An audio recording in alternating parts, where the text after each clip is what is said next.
Can you see some slides? We can, that's perfect. Excellent. So thank you very much to Michelle, who's presenting our first seminar, the 2022-2023 academic year. So Michelle's based at the University of Oxford, where she's the course director for the MSc in Educational Assessment. And, you know, Michelle has a background in educational assessment because prior to that, Michelle was the deputy regulator for Ofqual. Have I got that right, Michelle? The deputy regulator? Deputy chief regulator. Okay. And then prior to that, you worked for the Assessment and Qualifications Alliance. So you've got a long history of experience of working in the field of educational assessment. And what your research interests are focused on and what you've done research into are those elements around assessment. So marker reliability, marker recruitment, marker retention, standards within and between qualifications, and so on and so on.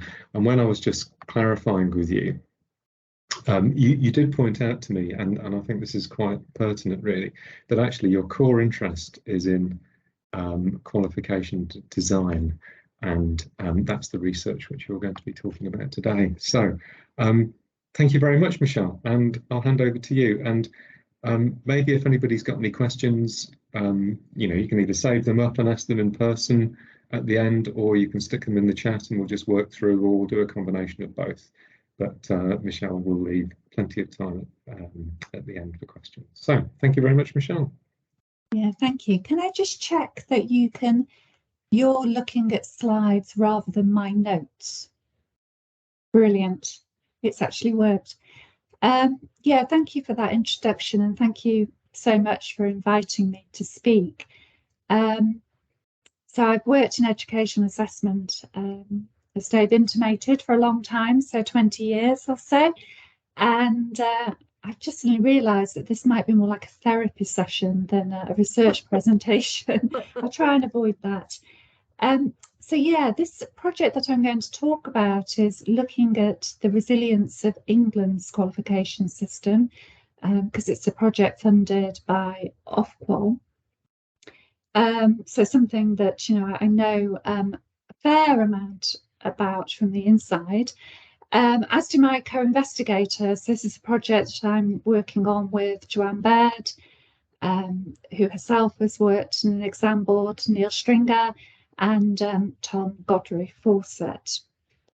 And we're in the final stages of this project now, finalising our recommendations, and we hope that it'll be the report for Ofqual will be published before Christmas. Fingers crossed. So in the presentation, I'm just going to take you through a little bit about the background to the project, a bit about our approach, defining some of the key terms here. So what do we mean when we talk about the qualification system, and goodness, what do we mean when we talk about resilience? And then I'm going to focus in on one strand of evidence in particular that we looked at, and that's learning from previous failures in the qualification system. And I was going to end, if we've time, with some reflections on public trust or confidence in the system. I think I just had a desire to finish on something positive, having talked about some of the failures. So yeah, a bit about the background to the project. So in a way, you know, it's pretty unsurprising that Ofqual is interested in the resilience of the system that it regulates. But yeah, why now? Well, of course, I should say that it's a general interest in resilience at the moment, resilience of systems rather than individuals, but individuals too. But from a government perspective, emphasis on systems, I think, because of the impact of the pandemic. So resilience is essentially in fashion. From the point of view of Ofqual, This is partly because of what happened during the pandemic.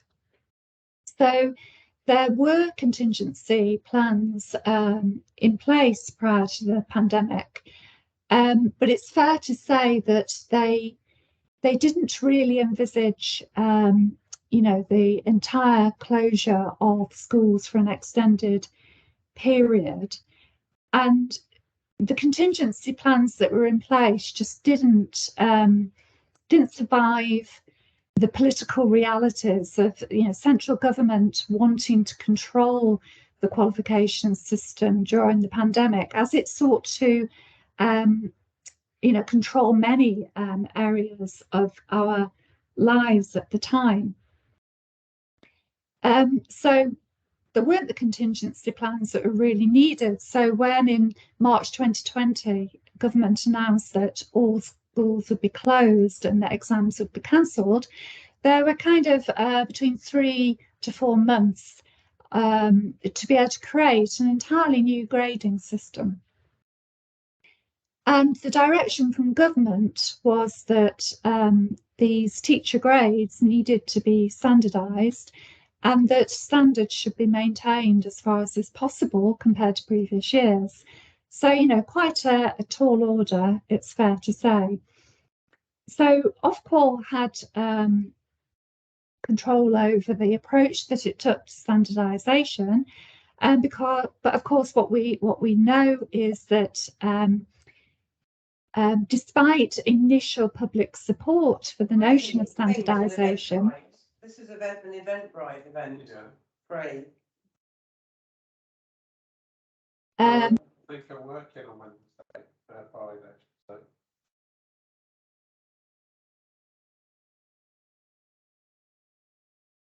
Could attendees turn their microphones off, please? Thank you. Okay, so what we know, of course, is that once standardised grades were released to the public, there was significant public backlash that led Ofqual to choose to award the teacher grades instead. So, a really tough 2020 for the qualifications system, where it just really did fail to maintain public confidence. And then 2021, initially, a real commitment from government and Ofqual to the notion that exams would go ahead, but then later, again, exams cancelled. This time, less about concerns of public health, so bringing swathes of young people together, and more concerns about the fact that, of course, students had limited educational opportunities, and that this varied significantly between individuals, and that some disadvantaged groups would be even more disadvantaged because of the lack of educational opportunities during the pandemic. So the choice that teacher assessed grades would once again be used, but this time only on the content that individual students had been taught. So, a great deal of criticism of the qualification system during this period, significant grade inflation across the 2 years, causing problems in particular for universities, as you'll all know. A real criticism of the lack of contingency planning, and naturally questions about system resilience. So, that's why we are here with this particular project, I guess. So a little bit about our approach. So this project's a relatively small project, I guess, in the sense that we had less than a year to conduct it, and there are some big questions here that are being asked. So we used a variety of sources of evidence that we pulled together in the final report. So, for example, looking at, how other countries around the world responded to the pandemic in terms of awarding grades, and whether there were lessons we could learn. Was there anything particularly unique about England's issues? But the strand of evidence that I'm going to focus on today is our analysis of previous systems crises and failures. And in doing so, I will draw on some interviews that we conducted with insiders to the system.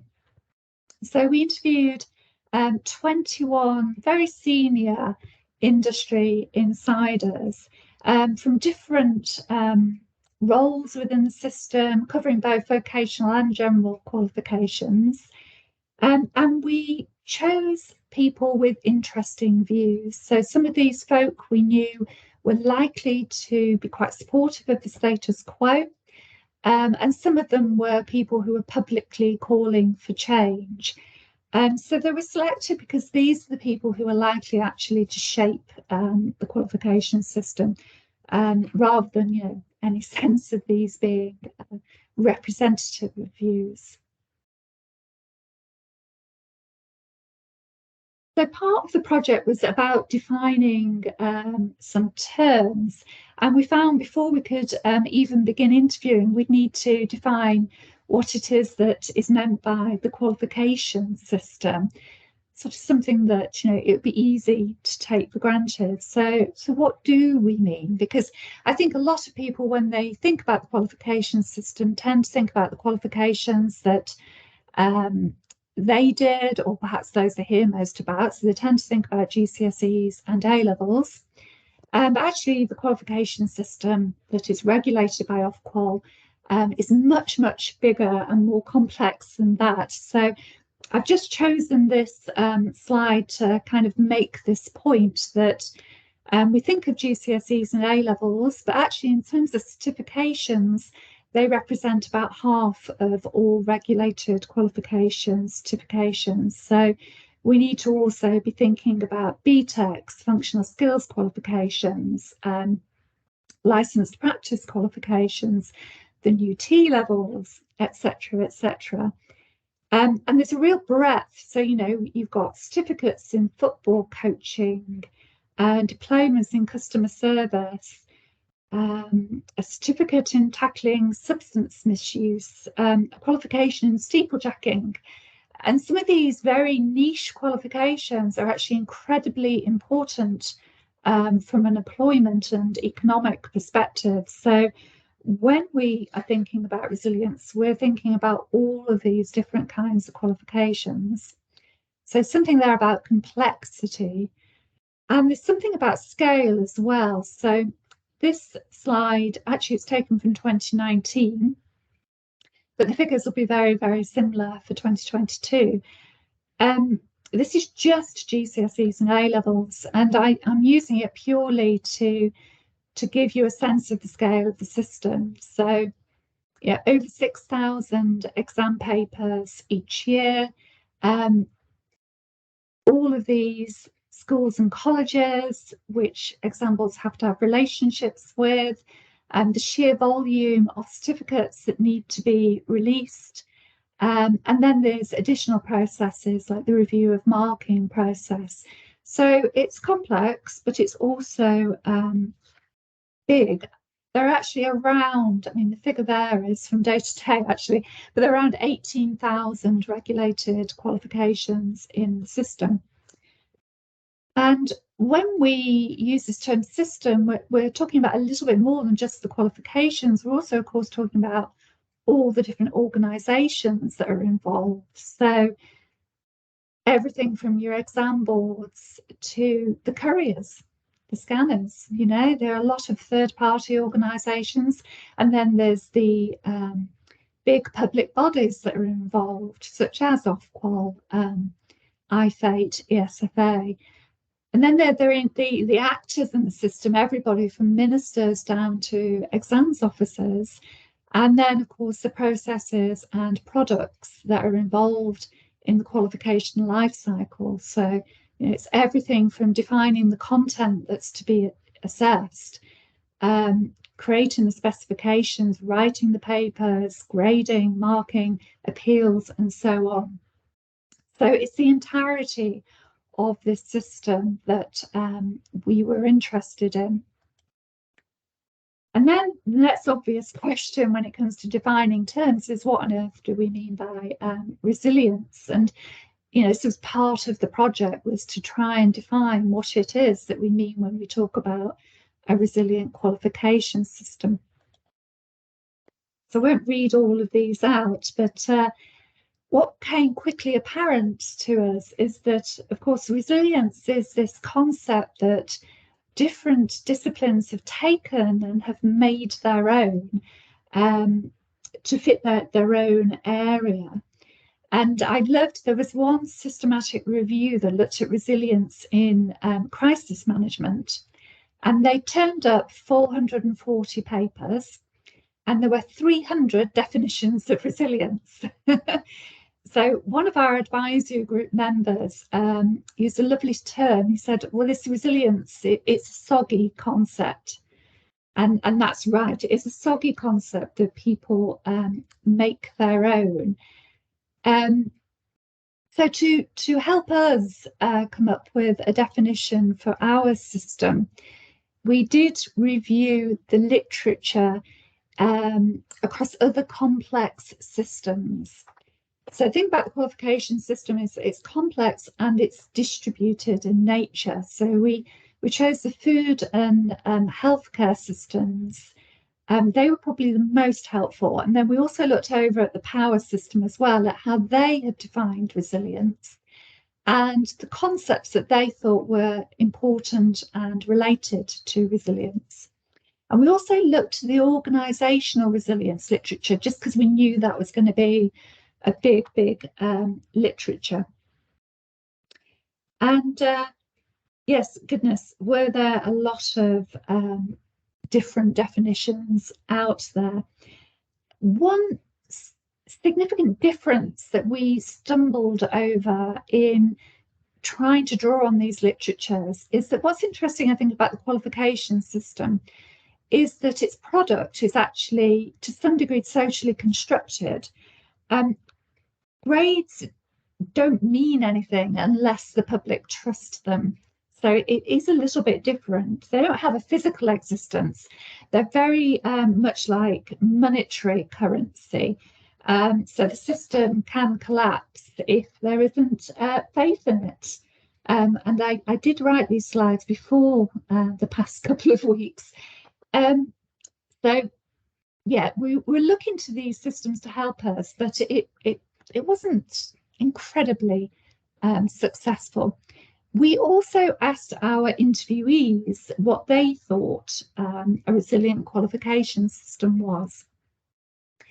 And yeah, we had 21 interviewees, and of course we had 21 definitions. There were some very different definitions. There was some overlap though.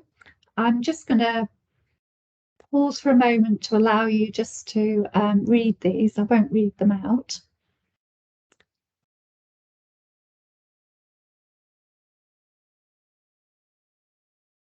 So you'll see that the first two definitions have a focus on the ability to deliver timely results.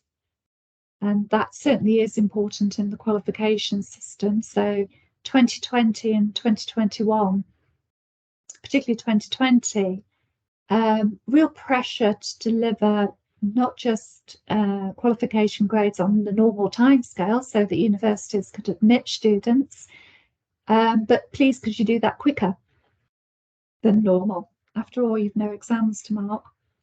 The third definition takes a longer term perspective on resilience, you can see. So, you know, emphasising the ability to change over time rather than particularly responding in a crisis. And the final definition up there, you can see this person is looking at both really. You know, the ability to stretch temporarily being important, but also that longer term capacity to change, which they see as robustness. I have to say other interviewees had different definitions of robustness. Generally, the interviewees tend to think of robustness as the system responding in the moment and being strong. and they tend to see resilience more as longer term agility. So it was very similar to the academic literature in the sense that there are lots of different perspectives as to what resilience meant. So we have come up with a definition in our report. It really does trip off the tongue. So this is the capacity of the qualification system and its units at multiple levels to actively engage with, manage and learn from periods of change and even unforeseen disturbances to deliver timely and sufficiently accurate, trusted and valid grades to fulfil their purposes now and in the future. So we did draw on the literature to produce this definition, and you can imagine every single word is loaded with meaning. So, multiple levels and different units within the qualification system. This is a reference to the fact that in the qualification system, you can get errors at any part that can have significant effects. So, one examiner who chooses to break the rules about confidentiality of assessment materials can create an enormous crisis in the system. One question paper error can cause massive fallout. But then equally, you get whole suites of qualifications with a fundamental design flaw. So you can get issues at various levels. The actively is about the sense that, we want a qualification system that's managing these issues, that's learning.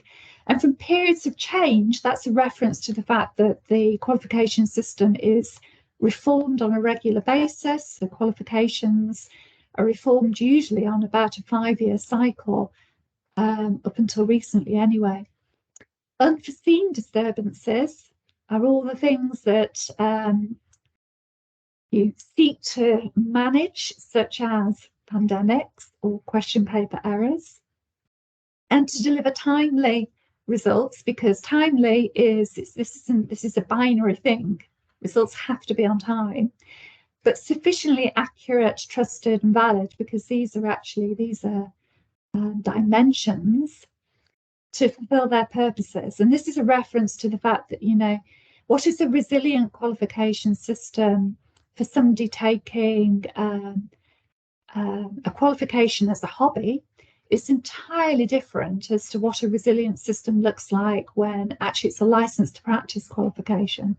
These are really quite different things. And then the now and in the future at the end is a reference to the fact that actually, if you take design flaws, they can be built in. It can be 5 years ago that somebody made a decision that comes and bites later on. So you have to take a long-term perspective on resilience. That was our definition. Now, one of the sources of evidence we looked to were these previous failures in the system. And this is where I'm getting into my therapy session, having spent the past 20 years working in the system. So we were looking to what we could learn from these previous failures. Now, the expectation of the qualification system is extremely high, and rightly so. Errors are deemed unacceptable because of the impact that, of course, they have on people's lives. But no system is perfect. And one of our interviewees put this quite well. She was reflecting on her time working in the system and the kinds of issues that the system had to deal with in her time. So volcanic eruptions, extreme weather, foot and mouth disease, security breaches, errors on key qualifications. There is not a year that goes by where there are not some kinds of problems that need to be dealt with. So why rake over the old ground? Why did we think this could be instructive? So when things go wrong, there are often one-off investigations. Not always, but certainly in recent years, something goes wrong, there will be an investigation. Sometimes there are public inquiries into what has gone wrong. There is a real desire to learn lessons. And, some of these investigations are extremely thorough and very helpful for our research, I have to say. But there is value, isn't there, in taking a long-term perspective on all the issues that the system experiences. So, what are the patterns and what does that tell us about the resilience of the system? What do we need to bolster? Now, we focus very much on England's errors and failures. Obviously, they're going to be more informative, or maybe not obviously, but part of that is the fact that what creates a crisis in any country is very specific to that country, its context, its culture, its attitudes towards assessment. So just to bring that to life for you, if you look to Ireland, actually they had their economics curriculum that wasn't actually changed for 40 years, which is quite surprising in England, where we would always expect that the curriculum for a qualification would be kept up to date. But in Ireland, they very much focus on continuity and stability. So it just wasn't that problematic for them. So there were questions asked in the end, but there's no way that would, 40-year lapse would happen in other countries. Equally, in South Korea, they have a quality assurance mechanism where examiners who have been involved in writing papers are locked away in a compound before the exams for weeks so that they can't deliberately or inadvertently share any of the content. Now, they would consider our system ridiculously lax. They really would. So my point is that, what is a failure varies by country, and also the quality assurance mechanisms vary. And to be frank, we had enough to go at without looking internationally.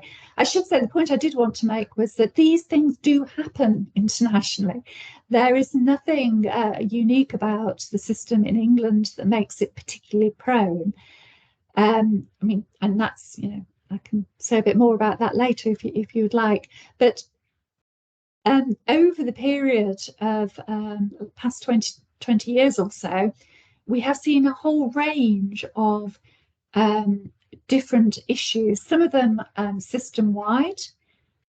So Cricking 2000 impacted all A-levels in England, some of them quite specific to individual qualifications. GCSE Sciences problem in 2009.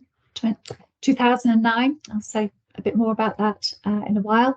Individual question paper errors can create enormous public confidence issues and can impact on the validity of grades. So, there was a lot here for us to go at.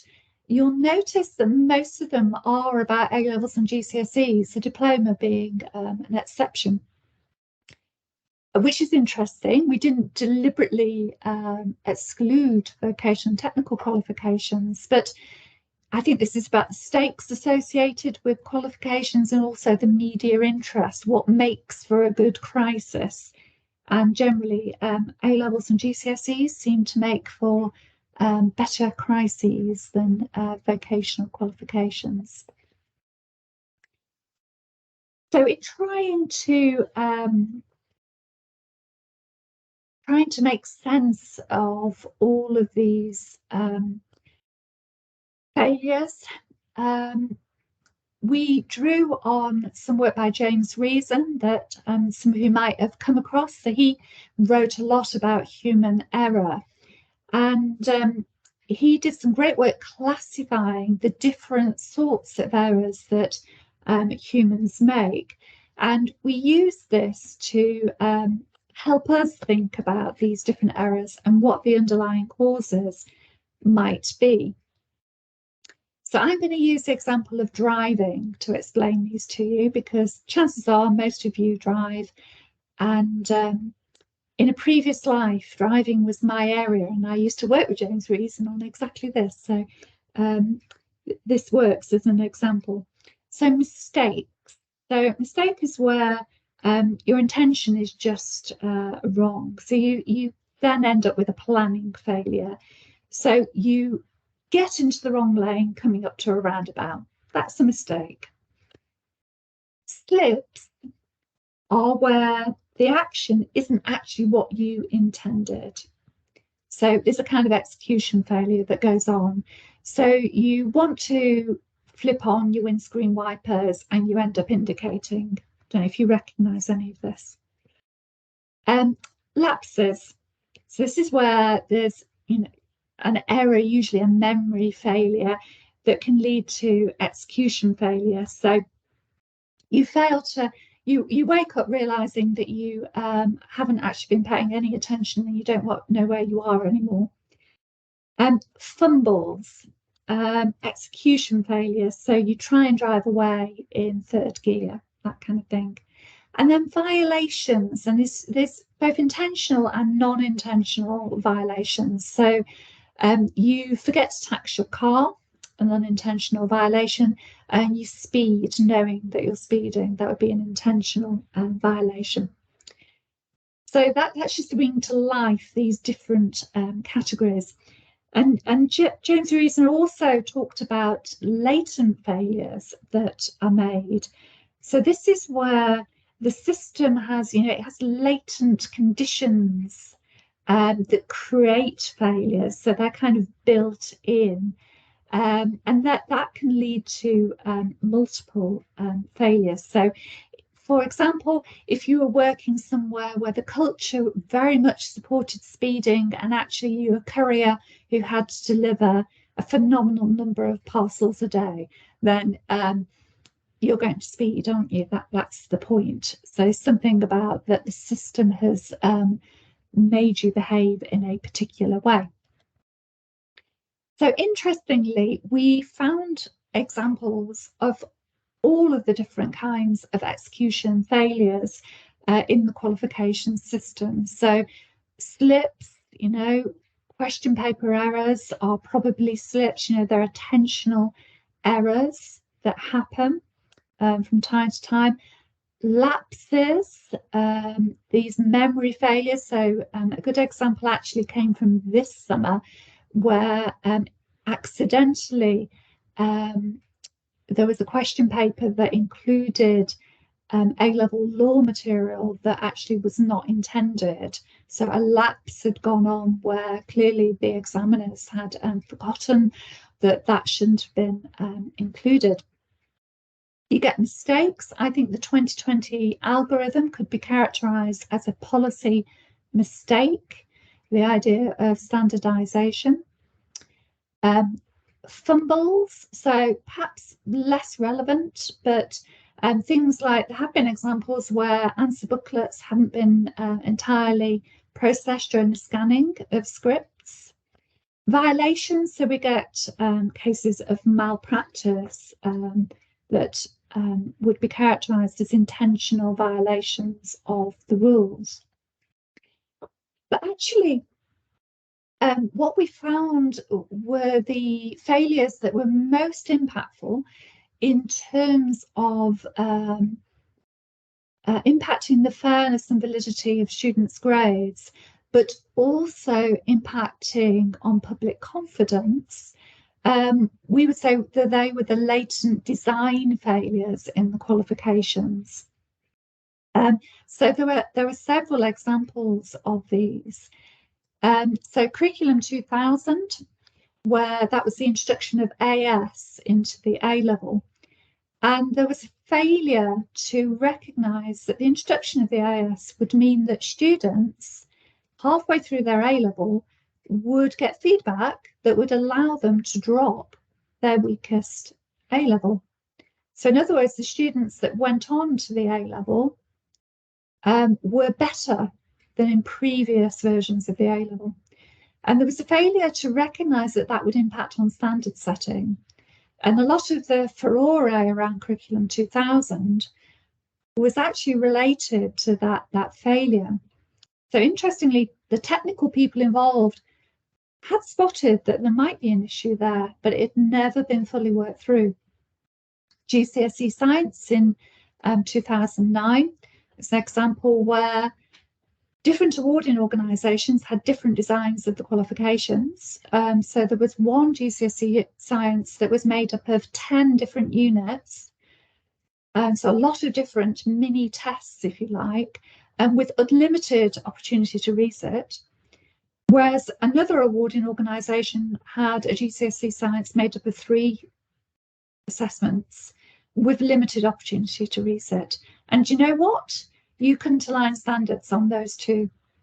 Okay.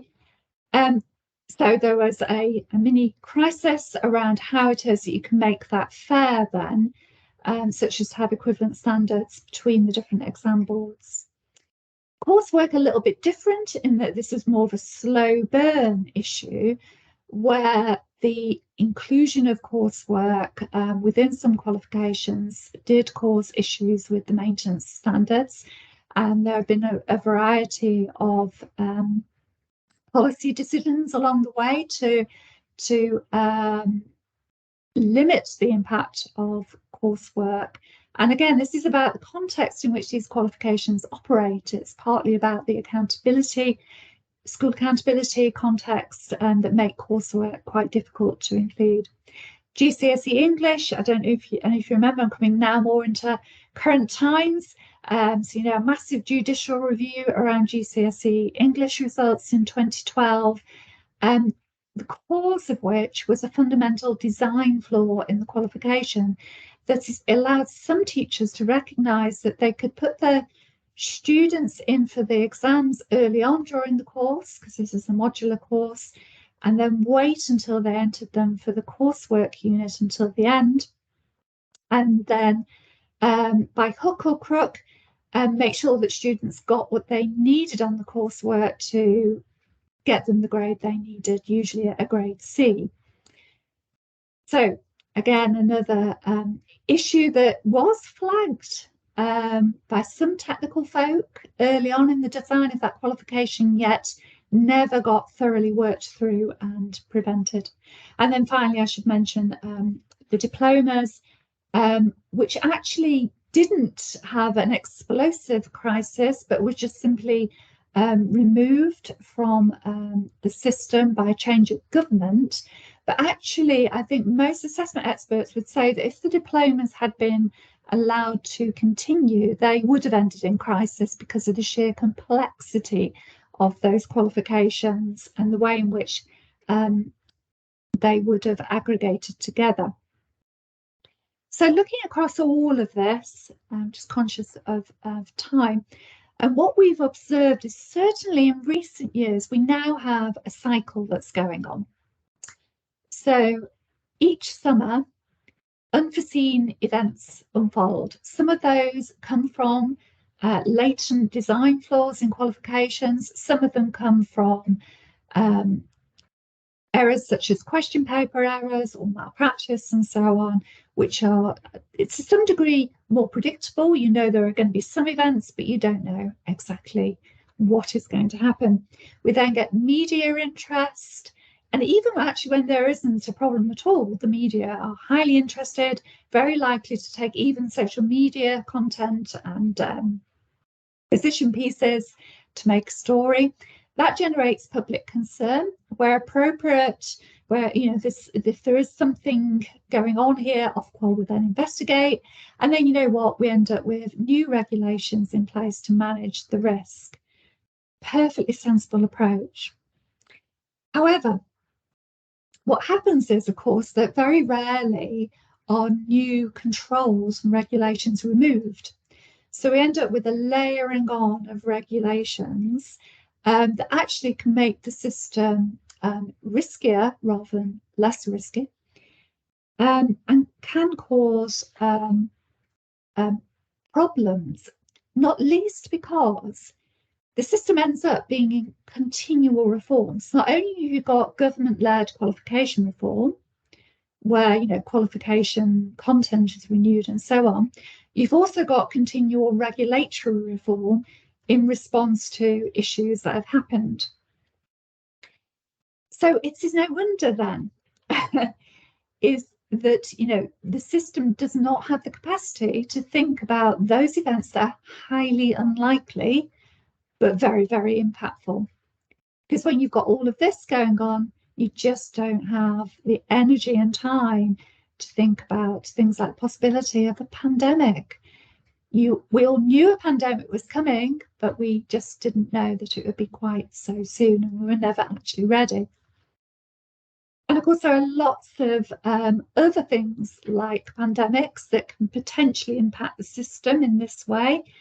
So our interviewees mentioned all sorts of things: war, cyber threats, solar flares, terrorist attacks, extreme weather, and so on and so forth. And economic issues as well, of course, could cause problems.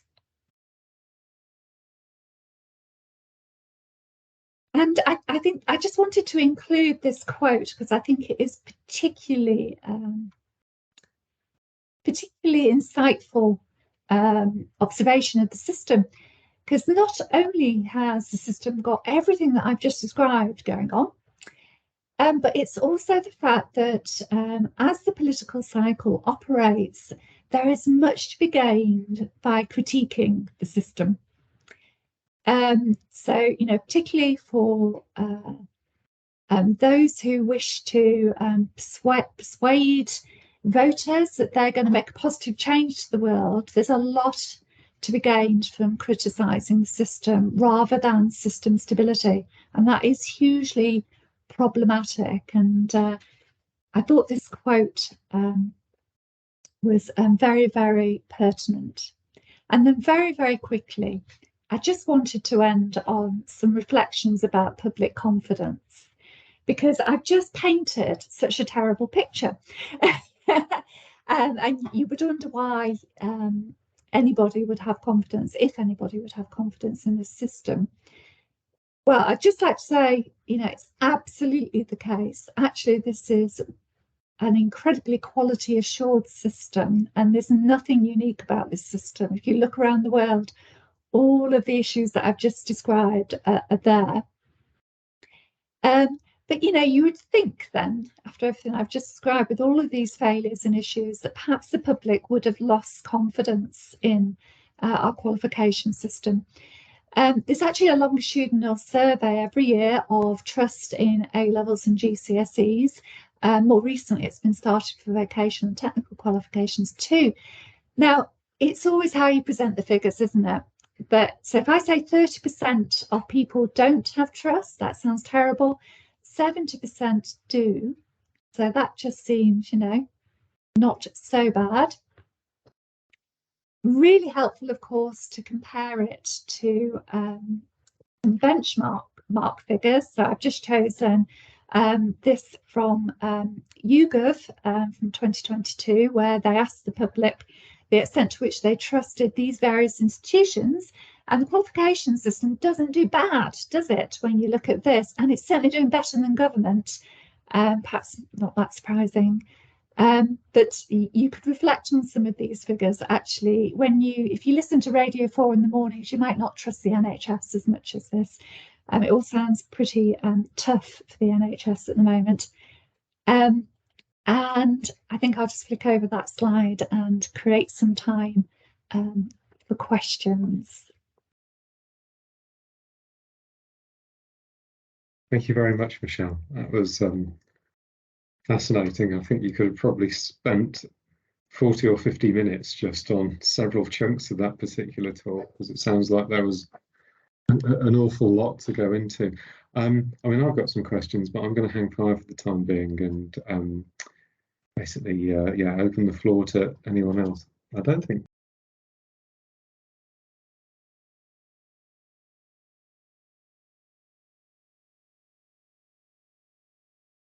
Dave, I've got a quick question. Sorry. Okay. Yeah, far away, please. Yeah, thank you very much, Michelle. So I just wonder if you had a look at other countries' experiences. I know we've got very heavy centralized system. So some countries perhaps with high PISA rankings. So how do they deal with it? So they also went through pandemic. Do they have the same kind of number of mistakes and problems, or are they kind of doing better than us? Just interested.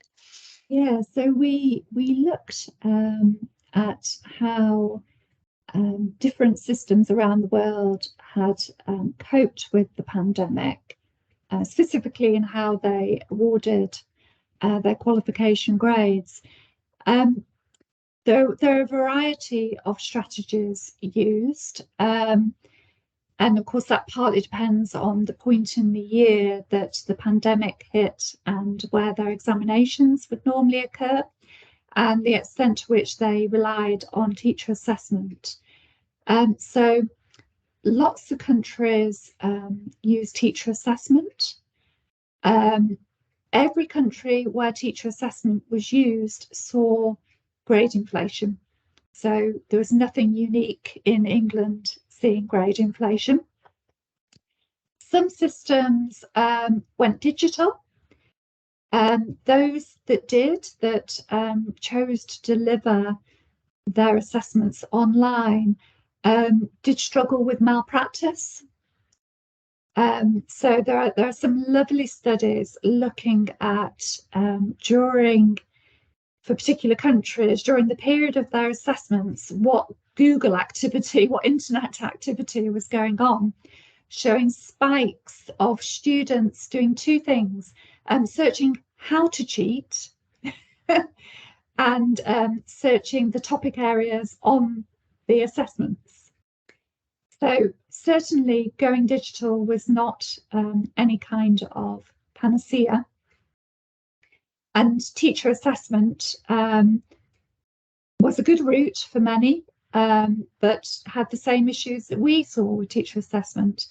The notion of standardising was actually only the British Isles sought to try and standardise, and of course only Ireland actually managed to pull it off. So they made some last-minute adjustments to their algorithm, such that it was only based on students' prior attainment and not based on the value add of the individual school or centre that the student was at.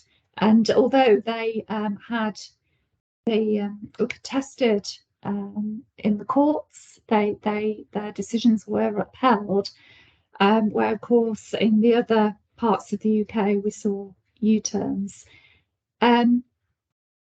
So we didn't particularly look at, whether the countries were particularly high performing or not. But I think the conclusion that we came to was that if you set aside the policy mistake, which was seeking to standardise, if you set that aside, and if you also look at vocational and technical qualifications and how the awarding organisations there responded, the system didn't do that badly, They did show some characteristics of resilience. There was agility. New IT systems were built overnight, There was a collective coming together of people doing their absolute best to make this work. A bit more redundancy might have been helpful, but so yeah, it was very interesting to look internationally. Yeah, thank you.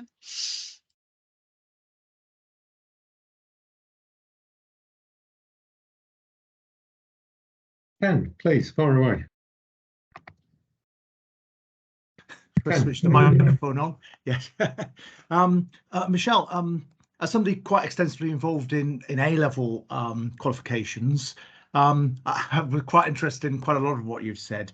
But just picking up on the last thing there, grade inflation is quite an easy sell for people, isn't it? People are kind of like to know that grades are getting higher, and therefore I would guess the public confidence would probably be quite good in 2020 and 21 when grades went up quite ridiculously. This year and next year they're going down, aren't they? I wonder whether you have a view on what effect that will have on public confidence when people see grades getting lower, and therefore people not getting university places and so on. If we're talking about A level, because that is obviously that's the kind of the gatekeeper, isn't it? Sort of A levels. So what's your take on that? Because your graph only went up to 2020, which is actually when it was all looking quite good still. So a few so I stopped at 2020 because at the point the survey for 2021 hadn't been published. I'm not sure if it has been now actually.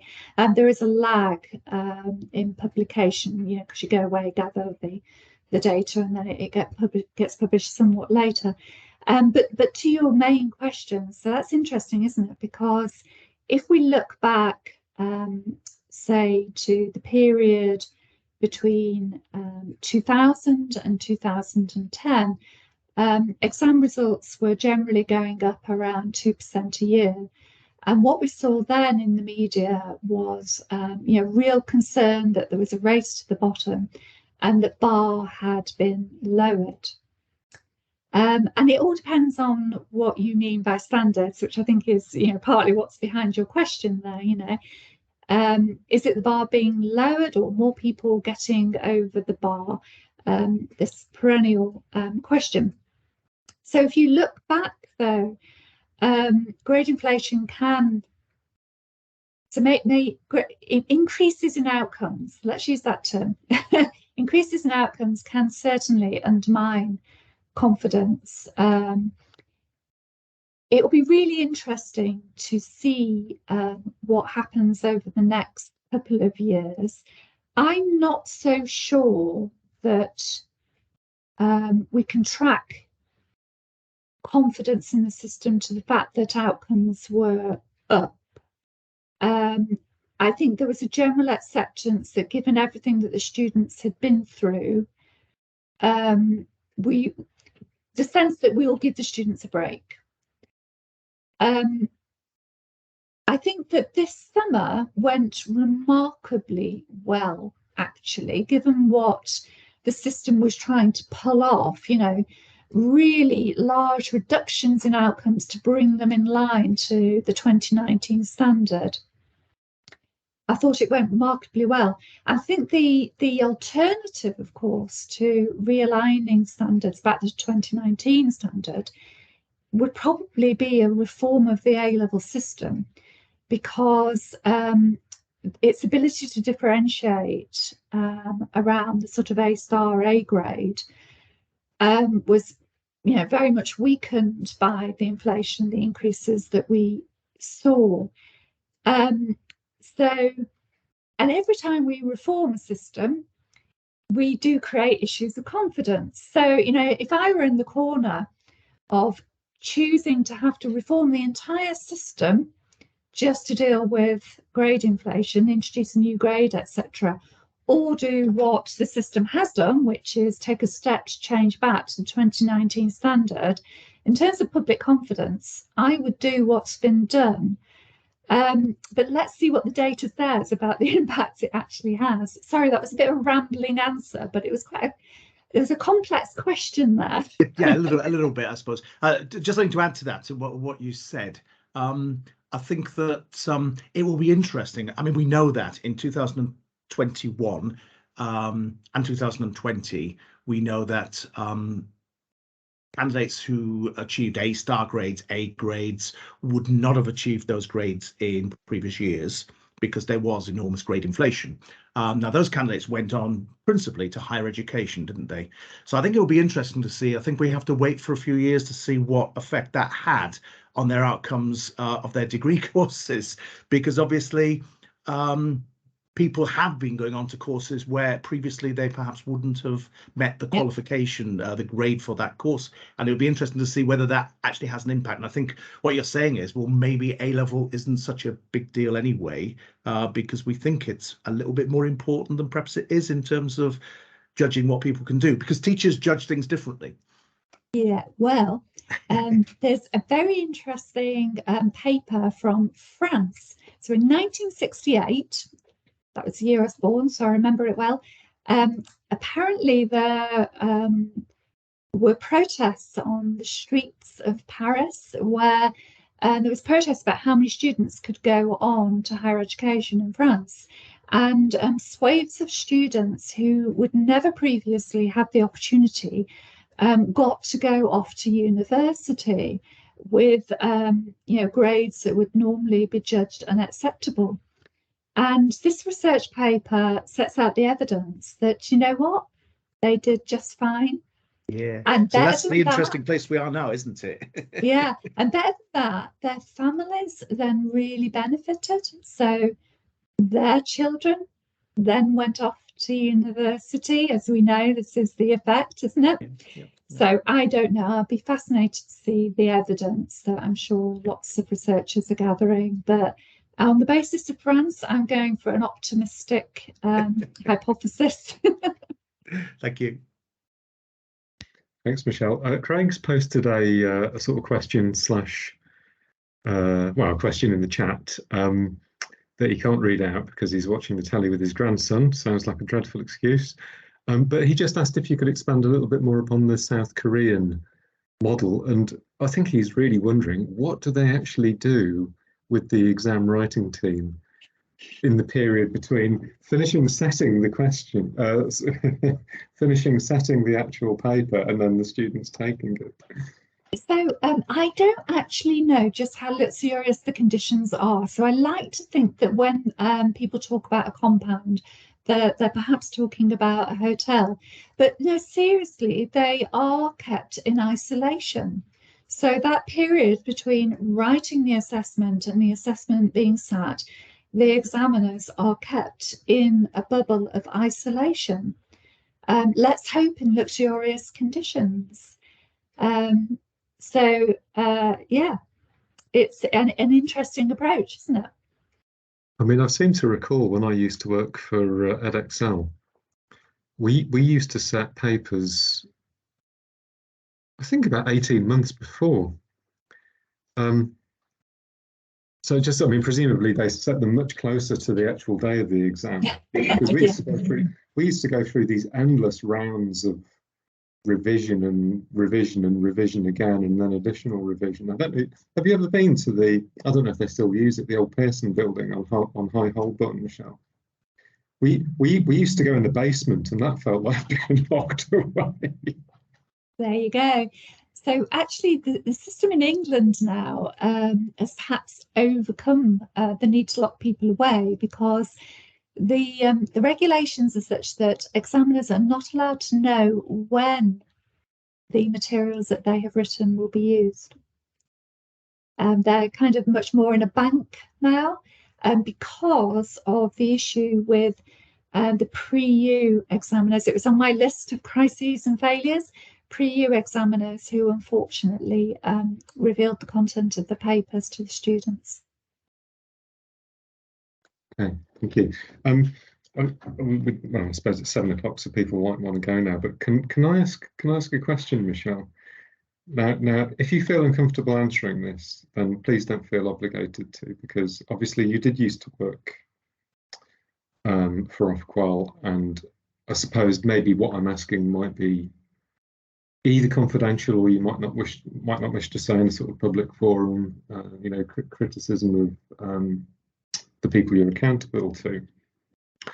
But it struck me from looking from the outside in relation to the public backlash over the over the algorithm in 2020 used to adjust teachers' estimated grades, that the government made a decision.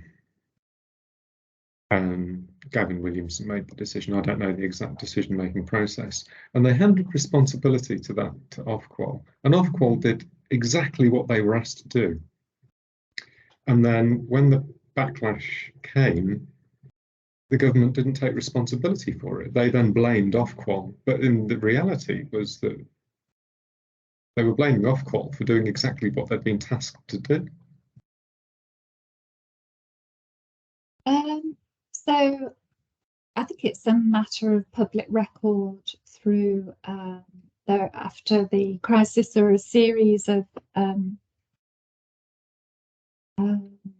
select committee hearings where the chair of Ofqual, myself, and the then acting CEO gave evidence to the select committee that, you know, showed that essentially, yes, that is true, that government did want a particular approach that meant that standards would be maintained, whereas Ofqual's preference was to try and find a way of being able to hold at least some examinations, which was an approach used in some countries around the world, although not all.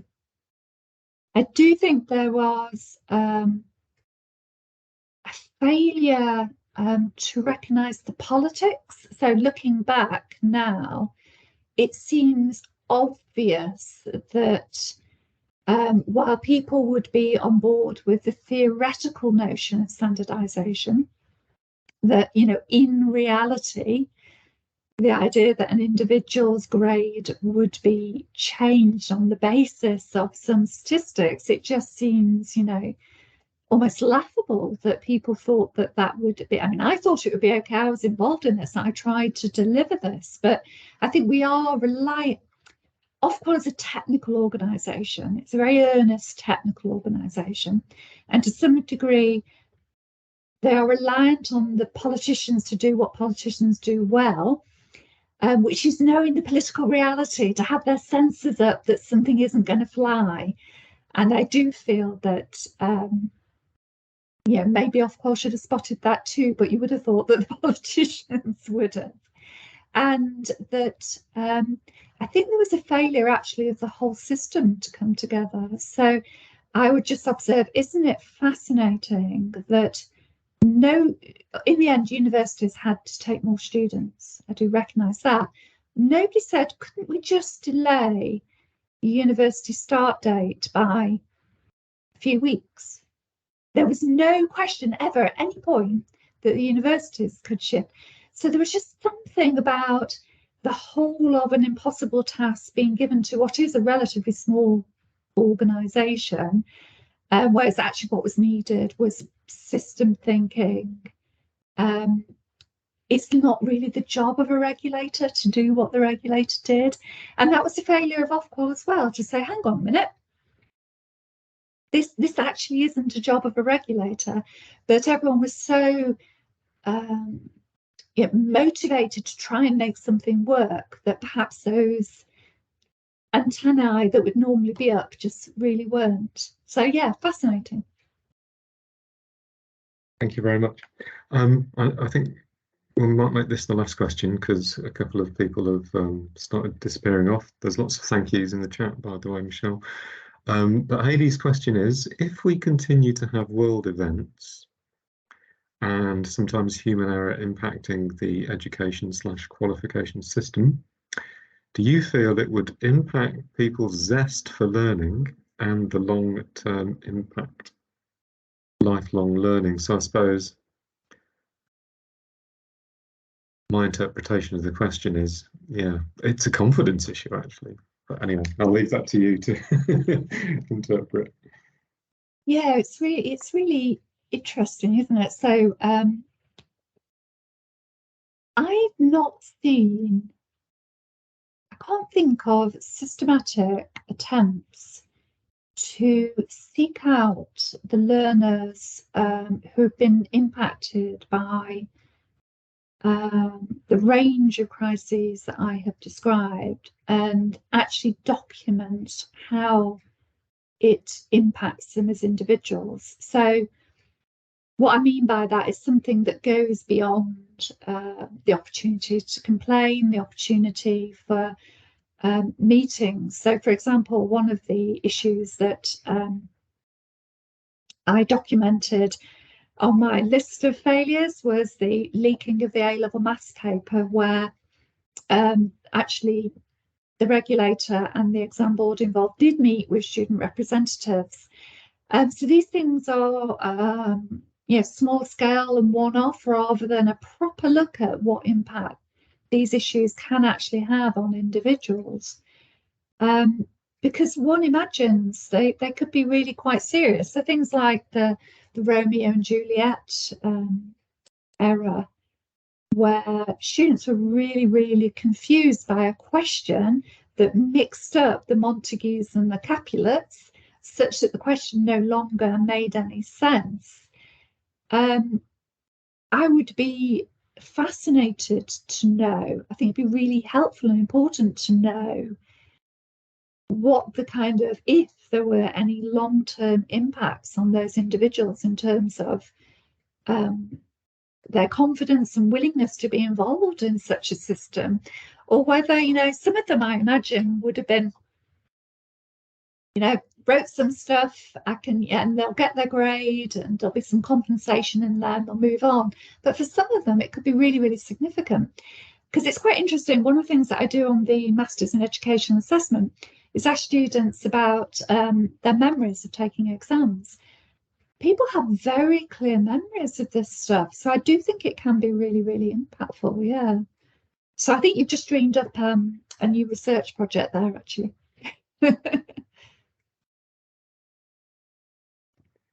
Okay, thank you very much, Michelle. I think we'll make a finish here, if that's okay with you, Michelle. And can we just, for those who are left, just say, oh, thank you very much. Normally, if you're there in person, we'd give you a round of applause, wouldn't we? And then we'd take you for dinner. But instead, it's going to be virtual everything. Thanks, Michelle. Thanks a lot. Well, you're very welcome. I need to press stop recording now, don't I? Craig, where's this going to be recorded to? Well, it'll be archived in the Teams space. I'll then download a copy, let Michelle, kind of have a listen through it first, and then No need. well, once I've got your